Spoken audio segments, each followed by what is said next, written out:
الحمد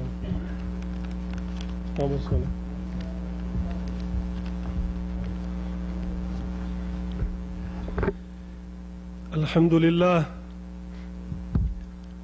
إن الحمد لله نحمده ونستعينه ونستغفره ونؤمن به ونتوكل عليه ونعوذ بالله من شرور أنفسنا ومن سيئات أعمالنا. من يهده الله فلا مضل له ومن يضلله فلا هادي له. وأشهد أن لا إله إلا الله وحده لا شريك له وأشهد أن محمدًا عبده ورسوله. أما بعد فإن خير الحديث كتاب الله وخير الهدي هدي محمد صلى الله عليه وسلم وشر الأمور محدثاتها وكل محدثة بدعة وكل بدعة ضلالة وكل ضلالة في النار. أما بعد فأعوذ بالله من الشيطان الرجيم. يا أيها الذين آمنوا اتقوا الله حق تقاته ولا تموتن إلا وأنتم مسلمون. قل هذه سبيلي أدعو إلى الله على بصيرة أنا ومن اتبعني وسبحان الله وما أنا من المشركين. معززو محترمو د اسلام د سپیڅلي او مقدس باغ ګلونو، زه اولا د الله رب العالمین حمد او شکرونه ادا کوم چې یو ځل بیا موږ تاسو ته د دې طاقت او توفیق راکړه چې دې ځای ته چې موږ تاسو د الله رب العالمین د دین بیانونه اورو، دغه ځای ته موږ تاسو توفیق راکړه چې رالو. هغه ذات چې رب العالمین دی، خالق الکائنات دی، د هغه باید موږ تاسو لوی لوی شکرونه ادا کړو چې په دې بهترین وخت کې، په دې بهترینه لحظاتو کې موږ تاسو د الله رب العالمین د دین په فکر کې راجمع شوي یو. دویم ورونو، زه د مکتب توعیة الجالیات حایل د مشرانو او مسؤلینو لخوا خپلو ټولو مشرانو او سپینګیرو نوجوانانو، کشرانو، خویندو، ورونو ټولو ته زه ښه راغلاست وایم او تاسو ته هر کله وایو هر کله راشئ. محترمو، دا اجتماع زموږ ستاسو چې نن د پنجشنبې ورځ د ربیع الثاني د میاشتې 18 تاریخ دی، د 1426 هجري کال چې د 2005 میلادي کال د 5مې میاشتې 26 تاریخ سره سمون خوري، دا اجتماع زموږ ستاسو منعقد کیږي. محترمو، دې اجتماع ته موږ خپل محترم او معزز میلمانه او مشایخ شیخ صاحب ابو صلاح او د هغه ملګری شیخ صاحب عبدالسمیع، هغه موږ دې اجتماع ته دعوت کړي. هغه به په خپل مقرر وخت باندې بیانونه کوي انشاءالله، موږ تاسو به هغه په غور سره اورو. لیکن د دې نه مخکې چې زه هغې ته دعوت ورکوم چې په خپله موضوع باندې شروع کوي، زه تاسو ته مختصرا د دې اجتماع هغه حاصل او خلاصه بیانول غواړم. په دې اجتماع کې ورونو په حقیقت کې 2 نشست او 2 برخې دي. په اولنۍ نشست او برخه کې زموږ ستاسو هغه معزز او خواږه میلمانه چې موږ تاسو هغې ته سترګې په لاره یو، هغه را رسېدلي، هغه به پکې بیان کوي. په دویم نشست کې هغه دعوتي او ثقافي مسابقه چې هغه جوړه شوې وه او تقریبا په اکثرو ورونو باندې موږ هغه اوراق تقسیم کړو، د هغې نتایج به اعلانیږي او ورسره په آخر کې چې کوم ارقام او نمبر موږ په تاسو باندې تقسیموو انشاءالله، چې د هر چا نوم راخیږي هغې ته به خپله جایزه سپارلی کېږي. په دغه باندې به انشاءالله زموږ ستاسو اجتماع پای ته رسېږي. نو د اجتماع په دې وخت او په دې برخه کې زه خپل محترم او معزز میلمه شیخ صاحب ابوالصلاح محمد هشام ته خواست کوم چې هغه راشي او په خپله موضوع باندې شروع وکړي. هغه ته زموږ د خوا نه موضوع ورکړه شوې ده د رسول الله صلی الله علیه وسلم د تابعدارۍ هغه پایدې او خوبیانې. الله رب العالمین دې هغوی ته توفیق ورکړي چې د قرآن او د سنت په رڼا کې زموږ ستاسو دا مجلس رنګین کړي او موږ تاسو ته توفیق راکړي چې په هغه باندې بیا عمل وکړو. شیخ صاحب ابوالصلاح.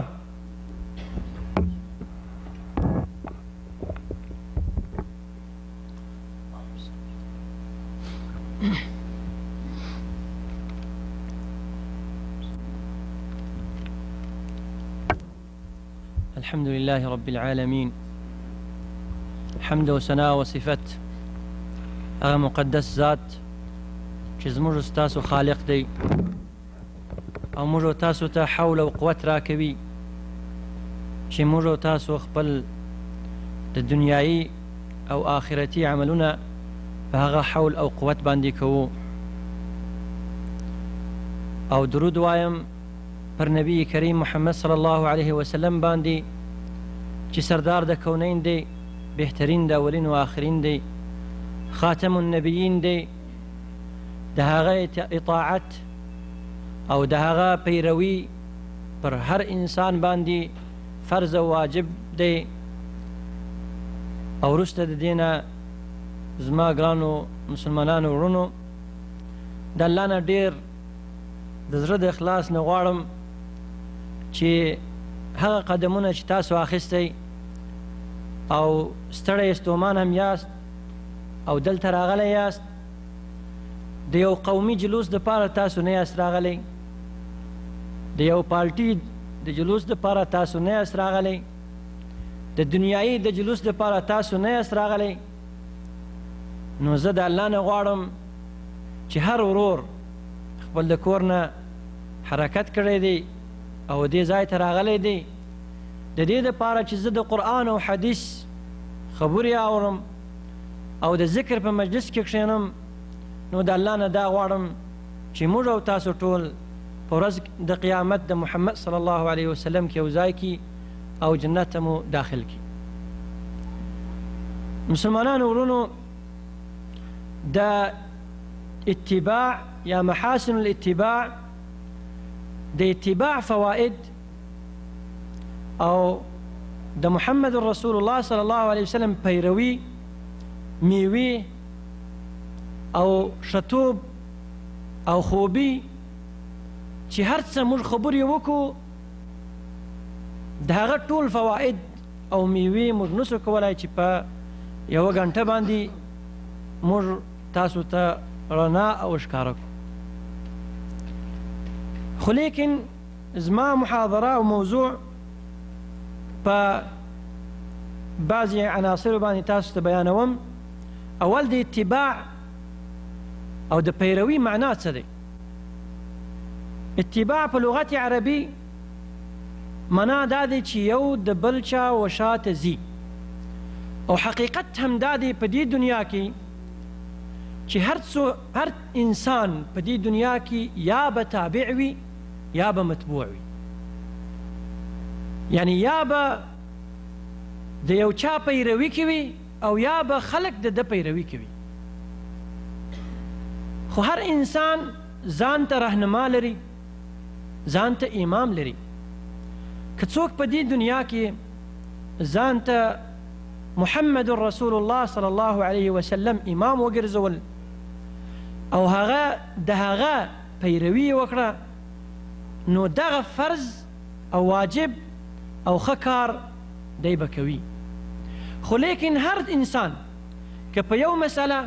یا په سل مسئله یا په زرو مسئلې کې د محمد صلی الله علیه وسلم پیروي ونه کړه، نو خامخا دی د بل چا پیروي کوي، یا د شیطان پیروي یا د نفس پیروي یا د عقل پیروي یا د رواج او ډول او قومیت او ناشنلي او وطني پیروي به کوي. نو دا پیروي کول دا یو فرضي شی دی پر هر انسان خامخا دی به کوي. خو لیکن کامیاب هغه انسان دی چې د محمد رسول الله صلی الله علیه وسلم پیروي او تابعداري کوي. ناکام هغه سړی دی چې خپل په کارو کې خپل په عملو کې د بل چا پیروي کوي. اما پیروي یا اتباع معنا په شرع کې په دین کې څه معنا؟ معنا دا دی په شرع کې د پیروي معنا هم دا دی چې د رسول اکرم صلی الله علیه وسلم طاعت کول، د هغه فرمان منل، د هغه په نقشه باندې روان او تک کول، که په اعتقاد کې وي یا په عمل کې وي یا په اخلاق کې وي یا په کالي کې وي یا په خوراک کې وي یا په پوشاک کې وي یا په هر تعامل کې چې وي. تابعداري پیروي همدغه شی ته وایي. د محمد رسول الله صلی الله علیه وسلم په زمانه کې اصحابو کرام ټول د نور او د بل کس او د هیڅ چا تابعداري نه کول غیر د محمد صلی الله علیه وسلم. حتی چې د زمانه آخر د اصحابو کرامو په آخر زمانه کې داسې کسان پیدا سو چې دوی به بعضې وخت په بعضې مسایلو کې دوی به دا ویل چې ابوبکر او عمر دا وایي. نو حضرت عبدالله ابن عباس دوی ته وویل چې قریب دی چې د اسمان نه پر موږ باندې یا پر تاسو باندې ډبرې نازلیږي، عذاب نازلیږي. د څه وجه نه؟ د دې د وجه نه چې زه و تاسو ته وایم الله او رسول وایي او تاسو وایئ چې ابوبکر او عمر وایي. دا د تابعداري معنا د صحابه کرامو په نظر داسې یو سخت او یو ټینګ مسله و چې دوی حتی د رسول د الله او د رسول د خبرې په مقابل دوی به د حضرت ابوبکر حضرت عمر صاحب رضی الله عنهما خبرې هم به نه پیښول. خو وروسته زمانه تیر سو چې ځینې کسان پیدا سو د اصحابو کرامو په آخره زمانه کې چې هغوی ته خوارج ویل کېدل.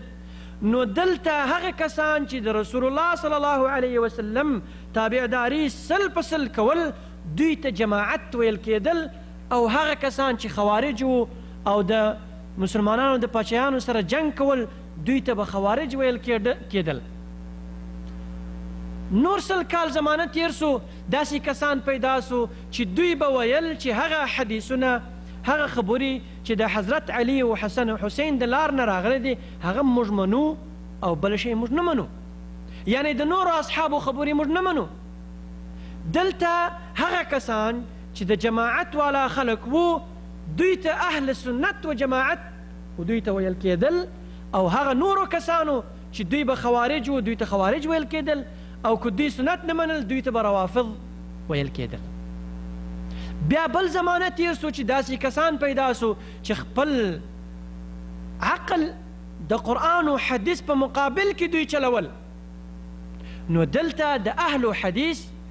نوم پیدا سو، اهل حدیث او اهل الاثر، و دوی ته ویل کېدل چې دوی به د قرآن و حدیث په مقابل کې بل شی نه منل، که عقل و که بل شی و.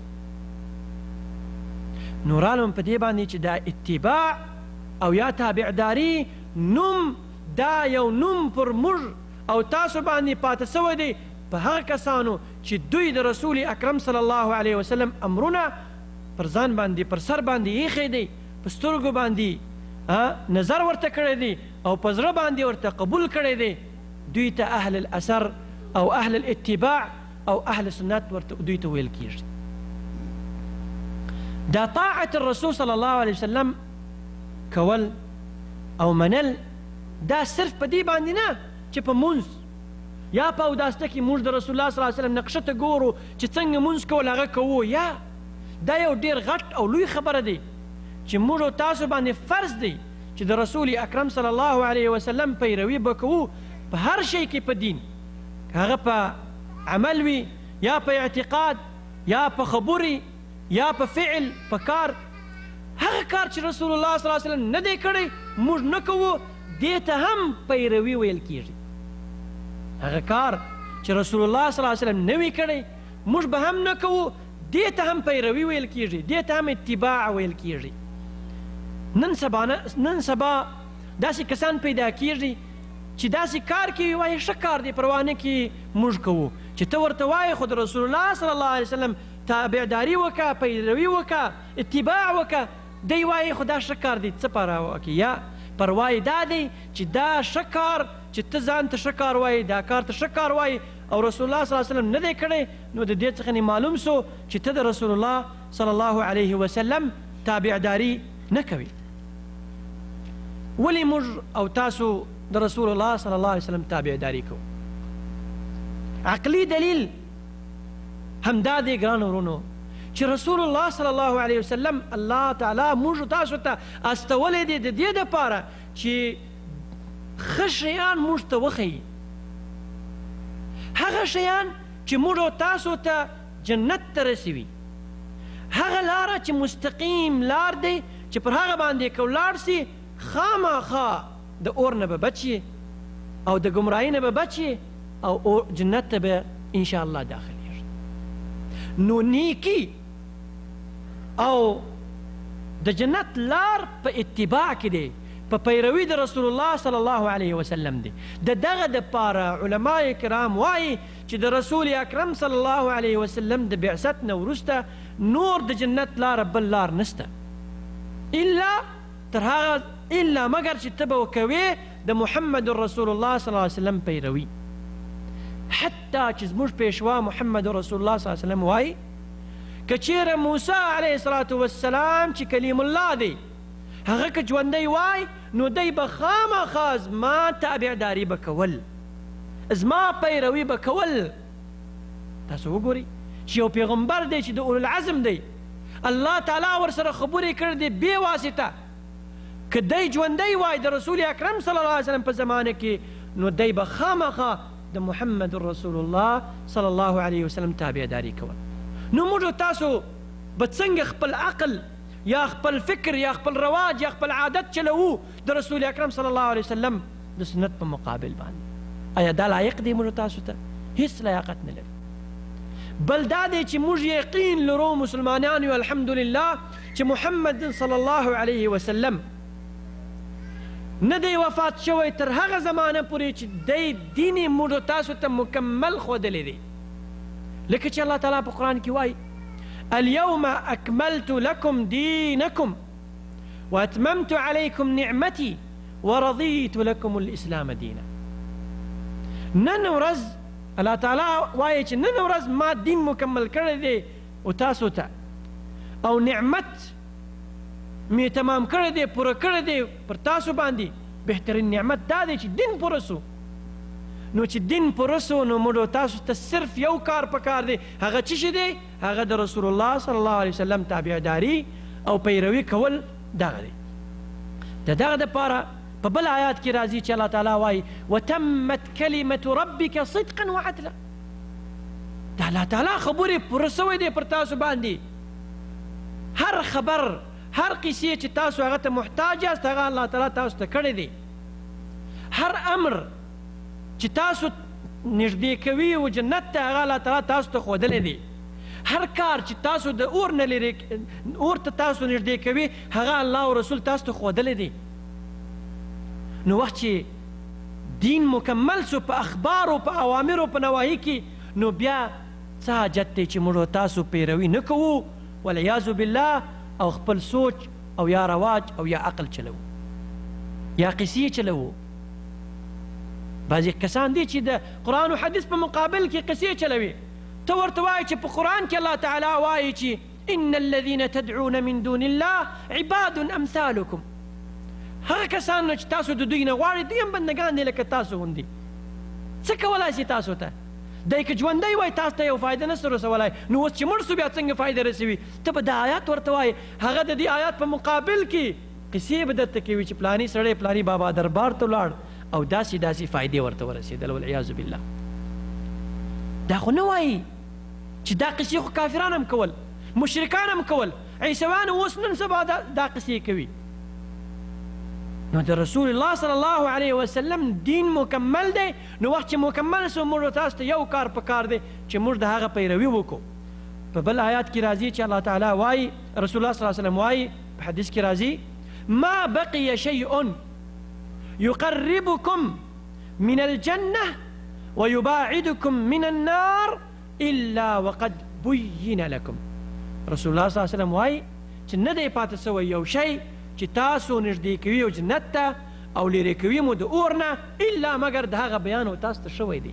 نو وخت چې شوی دی موږ تاسو ته صرف یو کار پکار دی، هغه څه شی دی چې پوښتنه وکړو چې څنګه رسول الله صلی الله علیه وسلم کړی دی، هغسې به وکړو.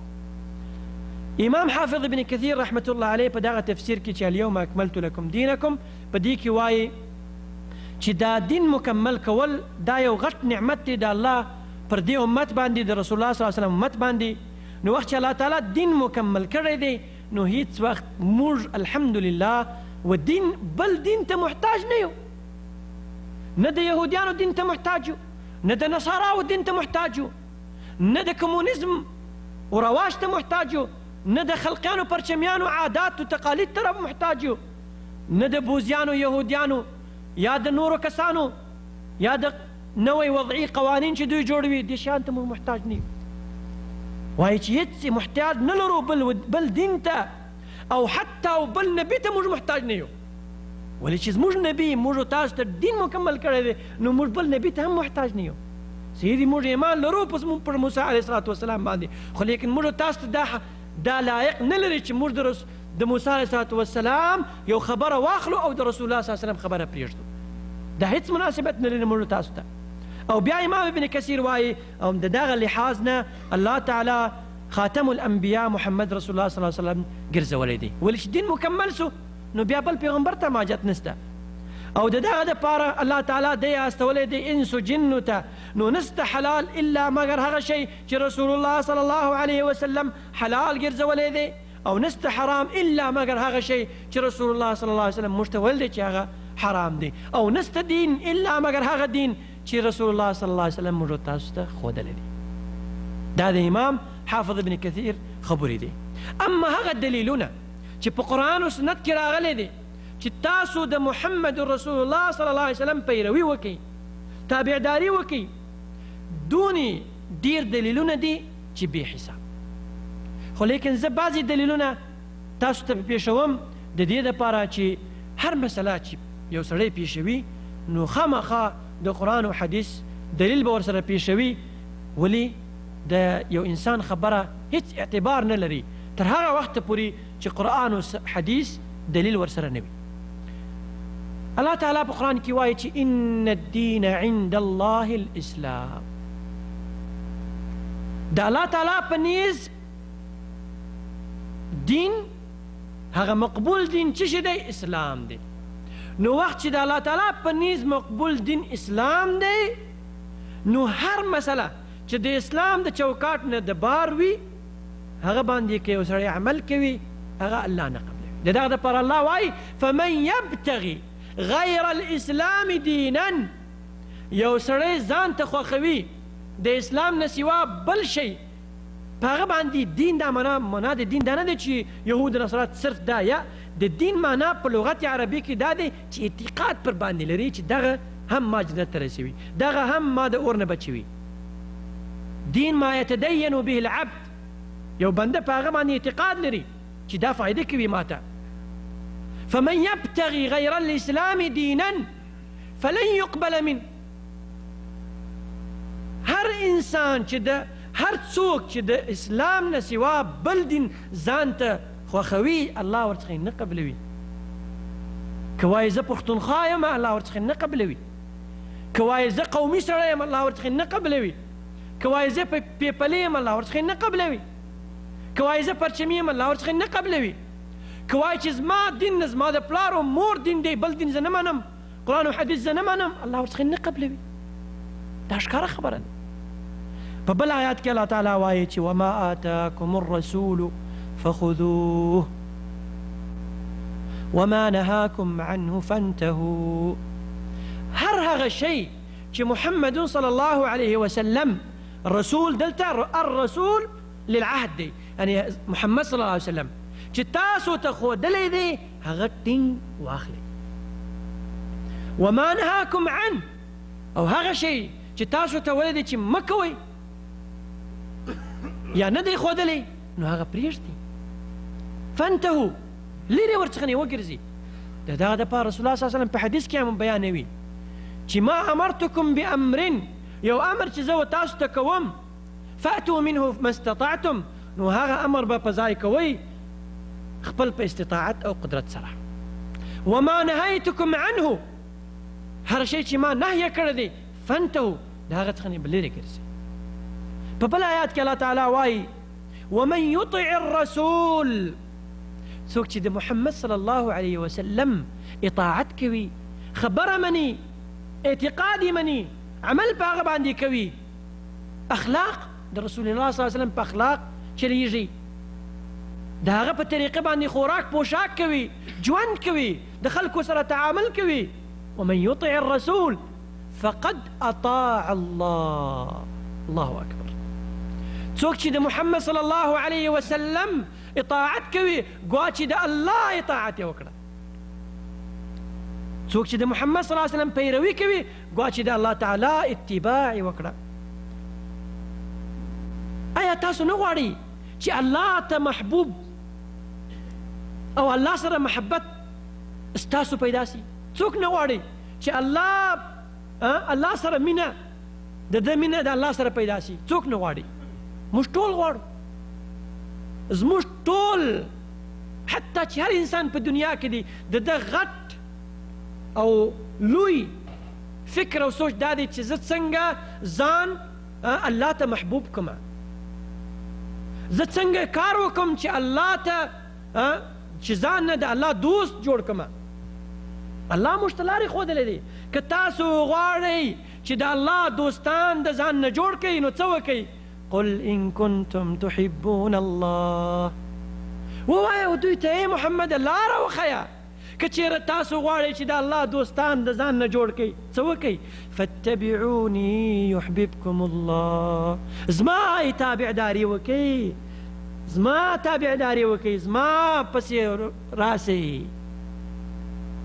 زما پیروي وکئ. یحببکم الله، الله به ستاسو سره مینه او محبت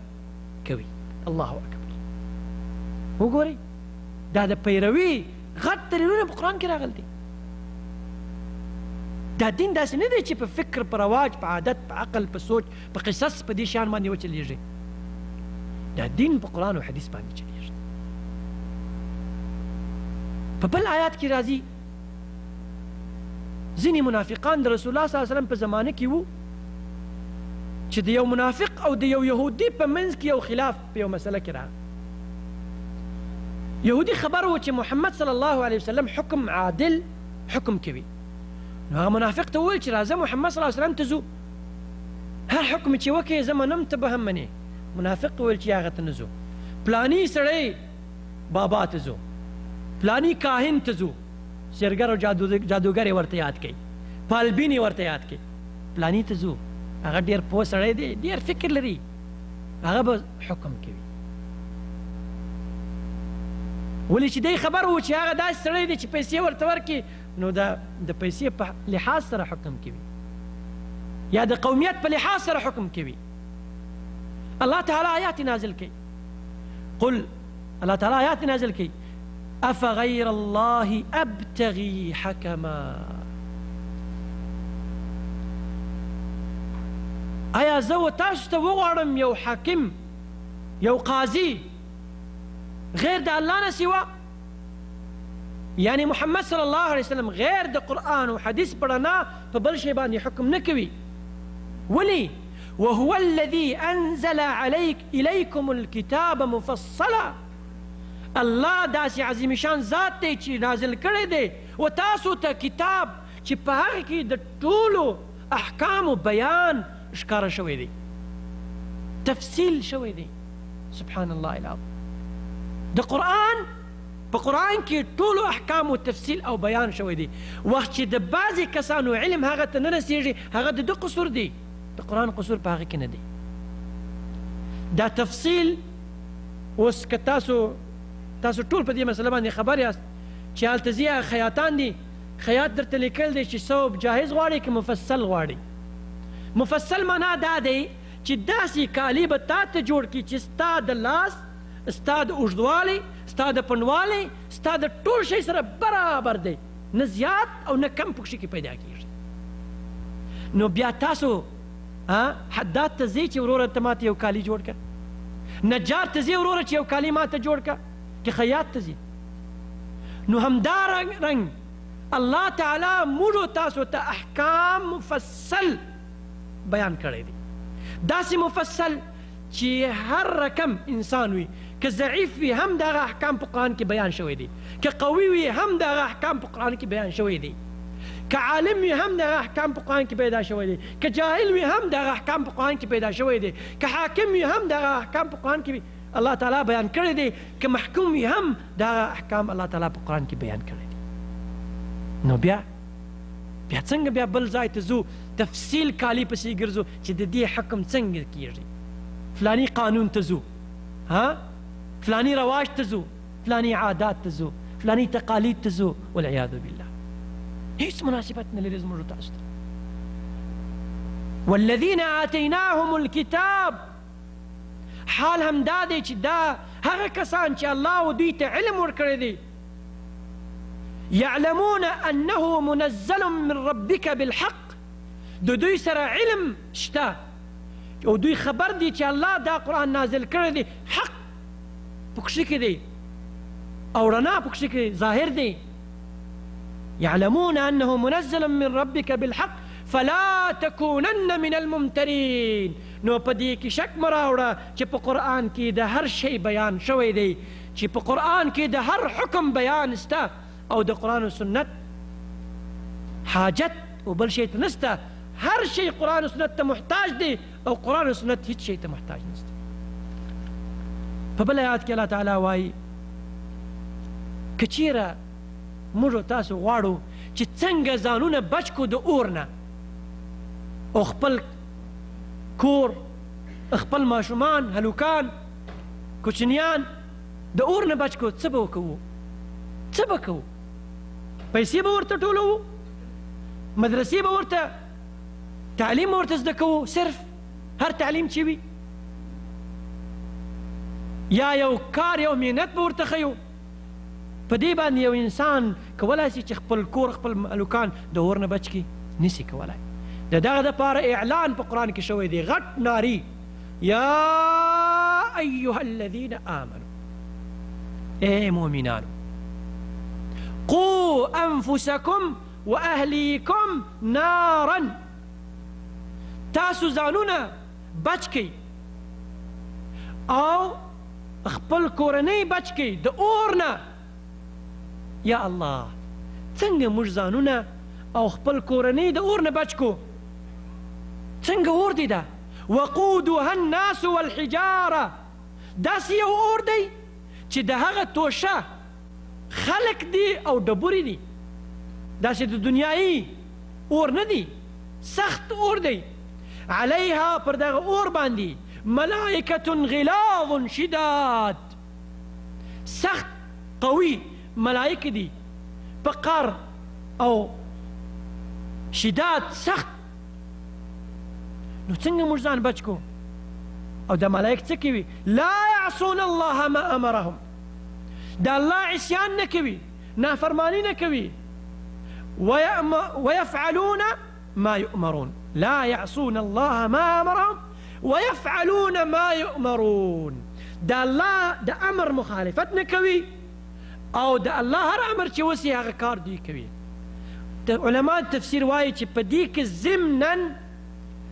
د اور د بچول سبب ظاهر دی. که تاسو هم غواړئ چې د دغه اور نه بچ شئ، د دې ملایکو د نیول نه بچ شئ، نو څه کوئ؟ د الله امر ومنئ، نافرماني مه کوئ.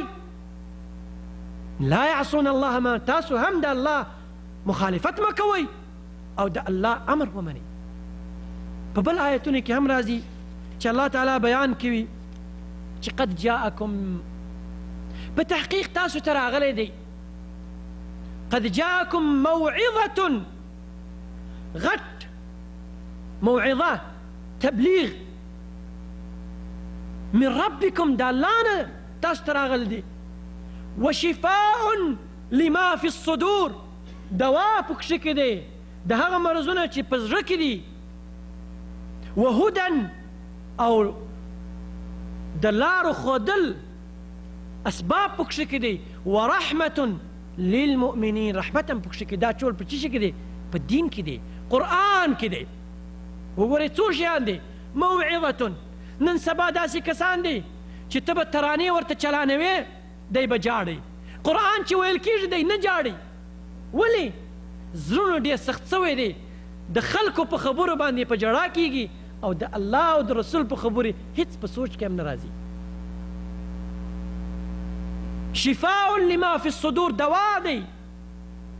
وهدن رڼا دی ورحمة رحمت الله دی چا دپاره دی مؤمنانو دپاره دی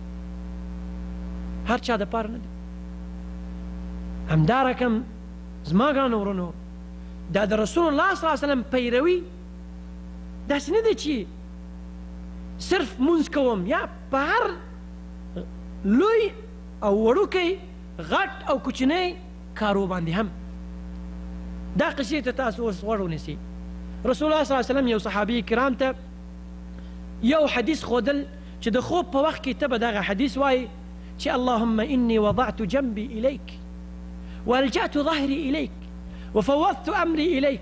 وأسلمت نفسي إليك رغبة ورهبة إلى بك الذي أنزلت وبنبيك الذي أرسلت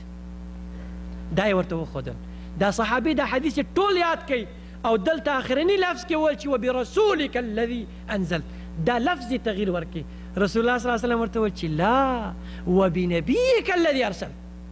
حتى دغه ورڅخه ونه منل چې یو لفظ تغییر ورکړي وبنبيك الذي أرسلت ته به دغه وایي کنې د رسول او د نبي په معنا اکثر مفسرین یو ترجمه کوي رسول الله صلی الله علیه وسلم وایي بدأ الإسلام غریبا اسلام شروع سوی دی د غربت په حالت کې ولې چې رسول الله صلی الله علیه وسلم یوازې دعوت کول حضرت ابوبکر صدیق صاحب به ورسره وو دا خلک ته به ځان ښودل او دوی ته دعوت کول هېڅوک به نه منل 14 کاله تر څو چې الله تعالی او ده ته انصار پیدا کړي په مدینې منورې کې وسيعود غریبا کما بدا دا دین به بیرته د غربت په حالت کې به وي فطوبى للغرباء څنګه د غربت په حالت کې به وي غربت هم دا دی چې ملا صاحب پورته کېږي په منبر باندې قصې کوي خلک ټول خوشحال دي او که ملا پورته شي قرآن و حدیث وایي قرآن و حدیث وایي دا خو د وهابیانو چم دی لا اله الا الله قرآن و حدیث د وهابیانو چم دی قرآن و حدیث د رسول الله صلی الله علیه وسلم لار دی د امام اصحابو کرامو لار دی د امام بخاري امام مسلم صاحب امام ترمذي امام ابو داود امام ابو حنیفه امام مالک امام احمد امام شافعي د ټولو امامان لار دی او ته نن سبا راځي داسې خبره کوي غربت په حالت کې یو چې یو سړی پاکستان ته زه تللی وم 15 کاله مخکې په خشوع کې یعنی په خشوع دونې ډېر خشوع هم نه زه ځان تعریف نه کوم خو لږ سست مې مونځ کول نو یو بل زما خپلوان دی هغه بل ته څه وایي وایي دا هم لکه چې وهابی سوی دی وګوره څنګه په سست مونځ کوي لا اله الا الله یو انسان چې د رسول الله صلی الله علیه وسلم مونځ په شان مونځ کوي دې ته وهابت ویل کېږي نو دا خو ښه وهابیت دی نو یو سړی چې د رسول الله صلی الله علیه وسلم پیروي کوي دې ته وهابیت ویل کېږي ودې ویل سي په دې کې خو کوم عیب نه دی عیب هغه دی چې یو سړی د قرآن او د حدیث مخالفت وکړي نو بیا هر سخت نوم چې په باندې یږدي هغه حق لري اما چې یو سړی د قرآن او حدیث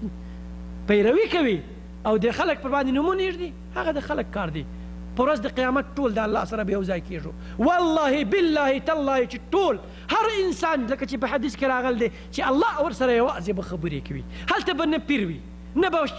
د الله سره یوازې به خبرې کوي په دغه لحظه کې نه تا ته شفیع فایده رسوي نه تا ته پیر فایده رسوي نه تا ته ولی فایده رسوي نه پلار دې فایده رسوي نه رواج فایده رسوي سیدي شفاعت سته هغه منو الحمدلله لیکن خپل د ځان نه ځای لري شرطونه لري همدا رقم رسول الله صلی الله علیه وسلم وایي چې وسيعود غریبا دا پیروي د رسول الله صلی الله علیه وسلم پیروي دا یو غریب شی به ښکاره سي په آخر زمانه کې فطوبى للغرباء څه نه وکړه چې وما طوبى یا رسول الله طوبى څه دی رسول الله صلی الله علیه وسلم دوی ته وویل چې الجنه طوبى جنت دی رسول الله صلی الله علیه وسلم وایي ګرانو ورونو کل امتي يدخلون الجنه زما ټول امتیان جنت ته داخلیږي الا دا الا پکښې کې دی دا ډېر سخت خبره الا من ابا مګر هغه کس چې نه غواړي منع کوي جنت نه غواړي هغه جنت ته نشي تللی صحابه کرام وایي چې ومن یابه دا څنګه کس دی چې نه غواړي چې جنت ته ولاړ شي منع کوي رسول الله صلی الله علیه وسلم وویل چې من اطاعني دخل الجنه څوک چې زما اطاعت کوي جنت ته داخلیږي ومن عصاني فقد ابى زما نافرماني کوي نو هغه جنت ته نه داخلیږي د سلفو صالحینو بعضې خبرې زه کوم چې په تابعداري کې راغلي دي عبدالله بن مسعود رضی الله عنه وایي چې ای خلکو که څوک غواړي چې اقتدا وکړي پیروي وکړي نو پیروي دې وکړي د اصحابو محمد صلی الله علیه وسلم پیروي دې کوي ولې هغه داسې خلک دي چې بهترین د دې امت دي نو تاسو د هغوی پیروي وکړئ او د دوی زړونه بیخي پاک زړونه وو او د دوی علم عمیق او سخت او ټینګ علم وو او په دوی کې تکلف نه وو او دوی ډېر فضلناک خلک وو فضایل درلود نو تاسو د دوی فضایل وپېژنئ نو د دې دپاره تاسو د دوی د لاره اقتدا وکړئ د دوی د لاره پسې ولاړ سئ او داسې فإنهم دوی په تحقیق وو على الهدى المستقيم موږ الحمدلله اهل سنت و جماعت ځان ته وایو نو د اهل سنت و جماعت یو غټ او لوی علامه هم دا دی چې د اصحابو کرامو اقتدا کوي او د شیعګانو غټ علامه هم دا دی چې دوی د اصحابو کرامو اقتدا نه کوي د اصحابو کرامو عمل پسې نه ګرځي د اصحابو کرامو د کار و کردار پسې نه ګرځي والعیاذ بالله ابو قلابه عبد الله بن زید الجرمي رحمه الله یو عالم دی تابع تابعینو هغه وایي چې یو سړی ته که د سنت خبرې ورته وکړل او هغه وویل چې دا پرېږده سنت خبره ته کوې دا پرېږده بس صرف قرآن زه منم لکه چې نن سبا یو ډل دی پیدا سوی دی ځان ته قرآنیین وایي سنت نه مني والعیاذ بالله د سنت نه منکر دي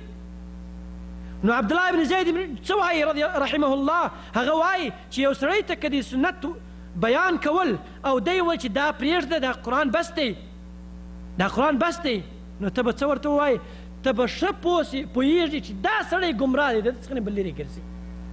امام ذهبي رحمت الله علیه یو غټ عالم دی دا خبره نقل کړه او وروسته بیا څه وویل ویل چې که چیرې یو سړی دی ولیدل یو ګمراه دی ولیدل چې هغه و تا ته وایي چې قرآن و سنت پرېږده خو عقل به چلوو دا به څنګه شی وي امام ذهبي وایي که یو سړی درته وویل چې قرآن و حدیث پرېږده او عقل راوړه عقل به چلوو نو ښه پوه سه چې دا سړی عین ابو جهل دی دا سړی چې قرآن و حدیث نه مني نو عین ابو جهل دی او که چېرې یو سړی وویل چې دا قرآن و حدیث او عقل پرېږده خو لیکن داسې وکړه چې لږ دا ذوق او خپل فکر ته خپل خوب ته